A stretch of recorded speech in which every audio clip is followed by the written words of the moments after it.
let me take you back to the early to mid 2000s, where everything meant for children went through a hardcore edgy phase. It gave Mario's longtime competition Sonic a brooding rival in Shadow, it led to the initial bad reception for The Legend of Zelda Wind Waker, and Konami thought it was a good idea to turn this happy Bomberman into this. And while Mario never went full "where's that damn fourth Power Star", Nintendo too experimented with making Mario a little cooler than the funny little guy he had been since his introduction. For example, you've probably seen this image around the internet somewhere, right? An official Nintendo ad showing Mario with a tribal tattoo, with a tagline literally alluding to Mario being cool as hell. Not goofy, not funny, not heroic, cool. Mario is cool, guys, trust me.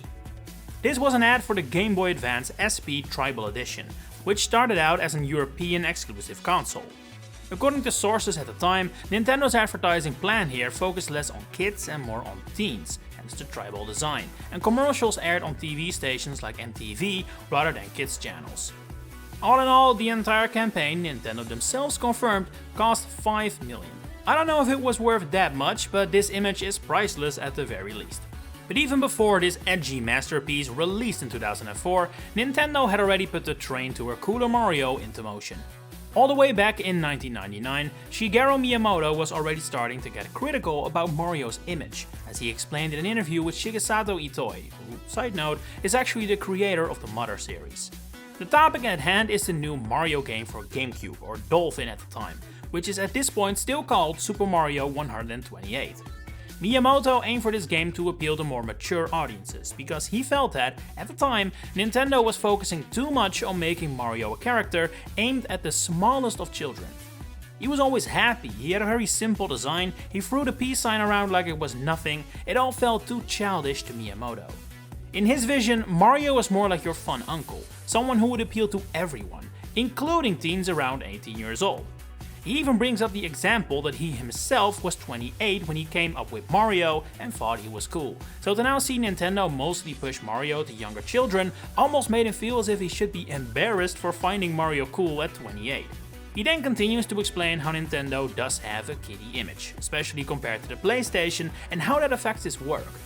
On one hand, he feels that it is Nintendo's strength to aim for a younger audience, customers that aren't really being served games on other platforms. But what he meant to fight near the end of the 90s was the phenomenon that children felt they were graduating from Nintendo by the time they became a teen. And say what you want about Mario's depictions and whether you prefer cooler or goofier Mario, this was a spot-on analysis. It's a pretty big part of why the GameCube would end up significantly less popular than the PlayStation and Xbox. While Super Mario 128 never really ended up happening, in hindsight has more in common with Pikmin than any actual Mario game, the effect of Miyamoto's vision can still clearly be seen in Super Mario Sunshine. While Miyamoto was not hands-on involved in the development of Sunshine, judging by this interview and just the sheer position he holds in Nintendo, especially in the early 2000s, I think it's likely he did have some influence on several directions Sunshine took. For example, while Sunshine hardly has a blockbuster story, for a Mario game, it has an extremely extensive narrative with a surprise twist, Mario going to jail, and full-on voice acting, which was an immense upgrade from what 64 had. This was all meant to appeal to an older audience, not necessarily be edgy or cool, but more convey the image that Nintendo wasn't just for children. Another sign that Mario meant business rather than just messing around for fun was the box arts around this time. It's pretty reminiscent of what Nintendo occasionally did with Kirby, where he looks a lot more determined, serious and angry in the American box arts while looking all cute in the Japanese release. Oh, and by the way, this started with Kirby's Nightmare in Dreamland, released in 2002, as in peak edgy season. For Mario though, this was universal, not just America versus Japan. The call for mature and edgy games may have been stronger in the West, but even in Japan, Mario wasn't exclusively for children. Miyamoto's takes on that make that very clear. And so, the box art for Sunshine doesn't have Mario smiling while flying around on FLUDD, but rather him looking quite serious or determined. Same with Mario Kart Double Dash, Mario Golf Toadstool Tour, Mario Party 7 and Mario Power Tennis. All of them have Mario looking serious and one could say cool on their box arts. And if you think that is just a coincidence, well, literally all the most recent games of these four series show Mario smiling and having a good time. That's quite a noteworthy difference, I would say. Games that followed shortly after, first Mario Dance Dance Revolution, and then with the dawn of the DS, also Mario Kart DS, Mario 64 DS, and several often used renders for New Super Mario Bros, kept this serious and determined look around. Mario's smile felt almost banned there for a bit. And while the series, despite its enormous number of games, never got its own Shadow the Hedgehog 2005 or Bomberman Act Zero, I don't think it's a coincidence that around this time, Nintendo started to experiment with some edgier, cooler Mario games as well. Now, I don't want to suggest all of this stemmed from Miyamoto's vision for Mario. I think it's more likely these titles in particular were simply the result of Nintendo recognizing kids found the PlayStation and Xbox much cooler and were trying to lure them back in, but still. They are undoubtedly a part of Mario's edgy phase and should be treated as such. And if you think that because of the examples I used, Mario's answer will be some edgy, mediocre at best game too, then you're 100% wrong. Super Mario Strikers, or Mario Smash Football in Europe, is a phenomenal game for what it is. It may not be packed with content, but it's so unique and super fun to play, and also, without a doubt, edgy as all hell. I mean, I don't think there is a single game in existence where Mario looks as pissed as he does on this game's cover. The only reason I didn't highlight that earlier, because it has kinda become the series' signature style. Everything about this game, from the art style to the character design to the entire premise of football or soccer without rules, is edgy as hell, and a completely different way to approach a Mario sports game than everything that came before, including tennis and golf, which had proven to be big successes for Nintendo and Camelot.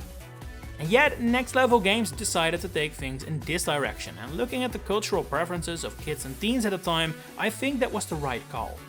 This art style has continued to be a favorite of fan artists. If you ask me, it is easily the most fun Mario sports title based on pure chaos alone, and when I close my eyes, I can still hear the screams from the characters as they're pushed into the electric fence surrounding the field. I personally cannot imagine a different era in which Nintendo would have greenlit this premise. Mario Strikers could only be a child of the early 2000s. I mean, you can consider the cancellation of Super Mario Spikers as proof of that. In 2007, during the development of Mario Strikers Charged for Wii, Next Level Games combined their experience working on Mario Strikers with the framework of the cancelled WWE Titans Parts Unknown, which resulted in a pitch for Super Mario Spikers, a game that was meant to do to volleyball what Strikers did to football, while also combining it with wrestling elements. However, this was a bridge too far for Nintendo and they shut it down, due to feeling like Mario and friends performing wrestling moves went against the series' wholesome image, especially because they were too realistic. You can debate whether the content shown in Mario Strikers is just as violent and unwholesome as Mario Spikers was meant to be, but I can't help but feel like Mario Spikers came a little too late for the ideas it put forward. While 2007 was definitely not the end of the edgy era yet, we had by now moved on to the Nintendo Wii, which was Nintendo going all in on families rather than appealing to a more mature audience like Miyamoto had pushed for in the early 2000s. And while it was hardly the pinnacle of Mario titles of the early 2000s, we cannot end the video talking about Mario's edgy phase without mentioning the two EA Sports games that featured Mario, Luigi and Peach as playable characters. Both NBA Street V3 and SSX on Tour featured exclusive Mario content on GameCube, presumably as a way to entice EA to still release these games on the already underperforming console. While these games really don't make the Mario trio as edgy as they could be, considering the subject matter of the games, this still very much falls in the category of this could only happen in the early 2000s. I mean, we've got Mario dunking on 6-time NBA All-Star Carmelo Anthony in one ad, and artwork that shows Mario and Luigi borderline angry while snowboarding just to look cool.